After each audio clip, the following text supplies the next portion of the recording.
ঠাকুর বলেন সজ্জনের রাগ থাকতে নেই, তাঁর ধর্ম কেবলই ক্ষমা। ও রামনীলর খুড়ি, তুমি হলে গিয়ে মা, তো মায়ের ধর্ম থেকে তুমি কখনো সরে এসো নিগা। দয়া ক্ষমা সব হলো গিয়ে মায়ের ধর্ম, তোমার ধর্ম, বুঝলে কি নে? দাঁড়াও দাঁড়াও, তোমার একটা গল্প বলি, তাহলে তুমি বুঝতে পারবে।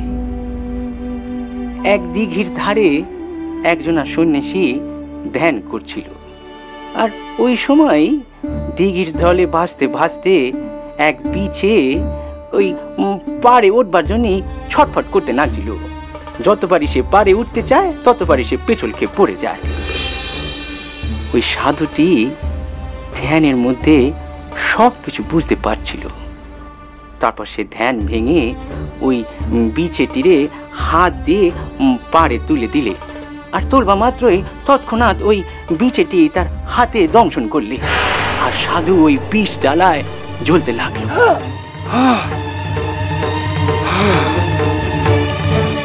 আমি তোকে জল থেকে তুলে প্রাণ দান করলাম, আর তুই আমায় কামড়ালি। আমি তোকে আর দয়া করব না, যা যা, তুই জলে ডুবে মর।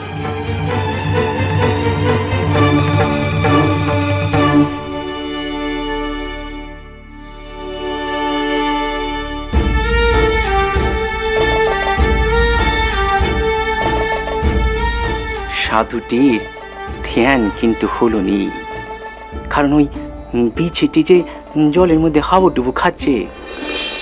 তখন সে কি করে ওই বিছেটিরে ফের সে জলের থেকে তুললে, আবার ফের বিছেটি সাধুটির হাতে দংশন করে দিলে। তখন সাধু ওই রেগে মেগে ওই বিছেটিরে ফের জলের মধ্যে ফেলে দিলে। হ্যাঁ,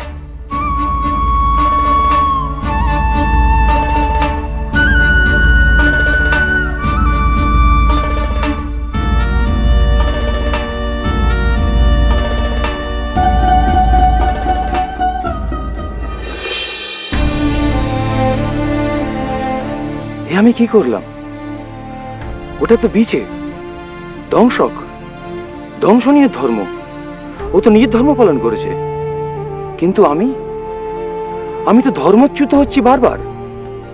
আমি সন্ন্যাসী, সর্বজীবে দয়া আমার ধর্ম, কেন তাহলে বারবার ওকে জলে ফেলে দিচ্ছি? আমি দয়ার বদলে নিষ্ঠুরতা কেন দেখাচ্ছি?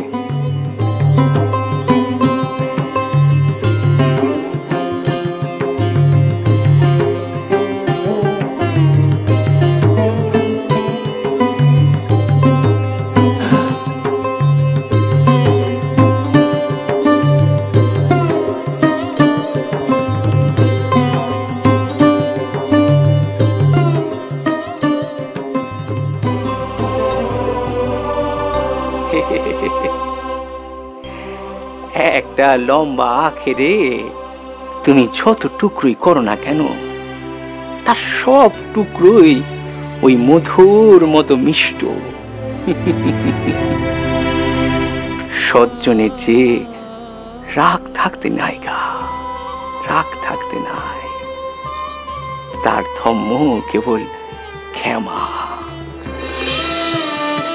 ওই যার ধর্ম তার কাছে যে যার ধর্ম সে তো করবেই গা। হ্যাঁ, তোমার ধর্ম হচ্ছে কি ওই দয়া আর ক্ষমা, তার জন্যই তো তুমি মা, সবার মা।